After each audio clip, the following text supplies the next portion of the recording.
Отже, Генштаб планує контрнаступ на кількох напрямках, і ми це усе побачимо впродовж наступних 2 місяців. Про підготовку до визволення української землі в новому інтерв'ю міністра оборони, а ще про важливість Бахмуту для Путіна у заявах Володимира Зеленського, про нову західну техніку, яку опановують українські захисники, і про бавовну в Криму, десь неподалік військового аеродрому у Гвардійському. Дивіться хроніку подій 399-го дня великого вторгнення Росії у матеріалі Олексія Пасака.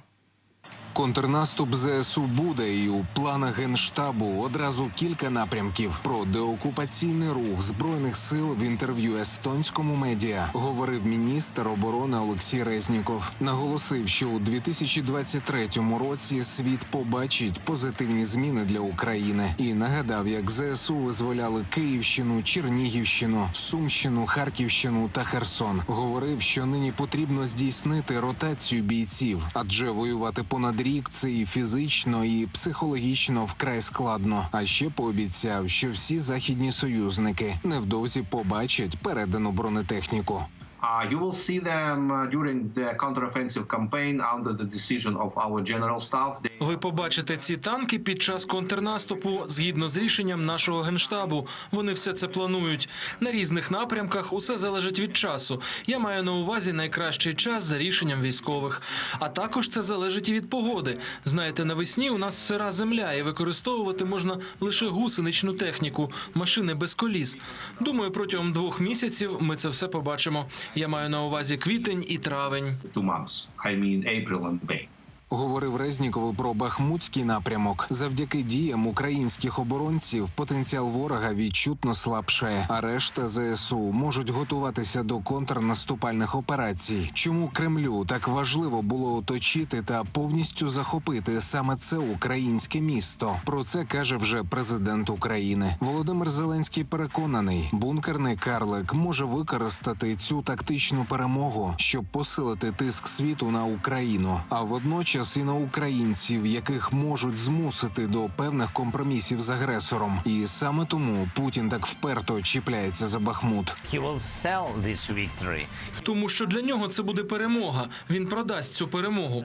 Він продасть цю перемогу Заходу, своєму суспільству, Китаю, Ірану, усім країнам взагалі, Бразилії, країнам Латинської Америки, а не Латвії, Литві чи Естонії. Звичайно, вони справді розуміють нюанси і вони відчувають небезпеку, тому що вони сусіди Росії. Путін продасть це своєму суспільству. Цей маленький крок. Ворог намагається прорвати українську оборону в Бахмуті, але бій триває. За даними британської розвідки, Україні вдалося відтіснити вагнерівців від дороги, яка з'єднує Часів Яр та Хромове і є важливим логістичним шляхом для ЗСУ. І Збройні сили України не планують відступати із займаних позицій. Захисники наголошують, окупанти можуть намагатися захопити всі райони Бахмуту, але намагатися не означає зробити. Місто постійно обстрілюється касетками, мінами, постійно йде обстріл. По вулиці вже практично нікого не видно, усі десь на позиціях та у підвалах. І хочу сказати, що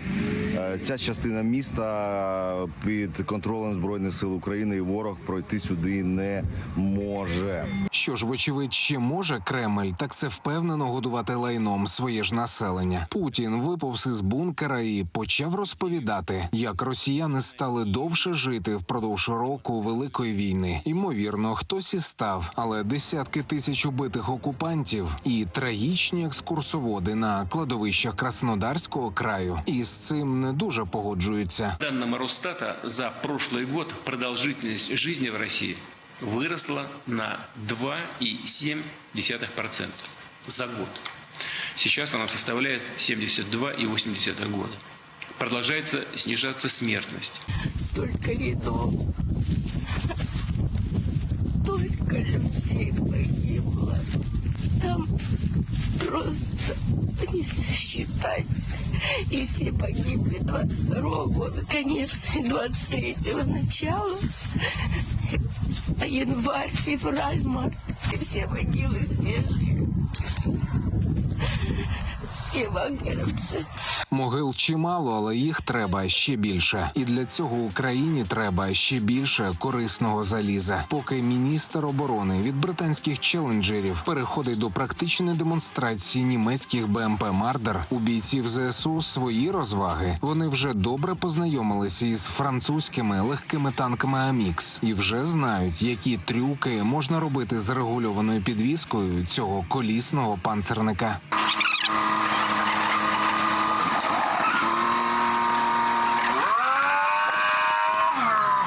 ЗСУ опановує техніку, а в окупантів щось знову складається не за планом так званої спеціальної воєнної операції. Раптові вибухи і дим до неба у Гвардійському, що поблизу Сімферополя, у начебто такому глибокому для ворога тилу.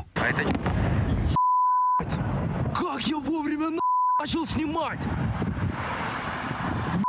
Я себе. У Криму вибухає і буде вибухати більше. Окупанти перетворюються на кубки попелу, і це триватиме до того часу, поки ворог не здогадається вшиватися подалі з української землі. Минулої доби на потойбічному шляху побільшало на понад 600 загарбників. Також знищено ще 7 російських танків, 6 артилерійських систем, 1 реактивна система залпового вогню, підбито 4 безпілотники. На брухт пішли ще 5 одиниць автомобільної техніки та одиниця спеціальної техніки. А вже цієї доби на Бахмутському напрямку ворог не дорахувався ще одного літака. Як вороги зустрічають свій останній сюрприз з українського неба, знають і можуть показати наші оборонці. Та що за хуйня?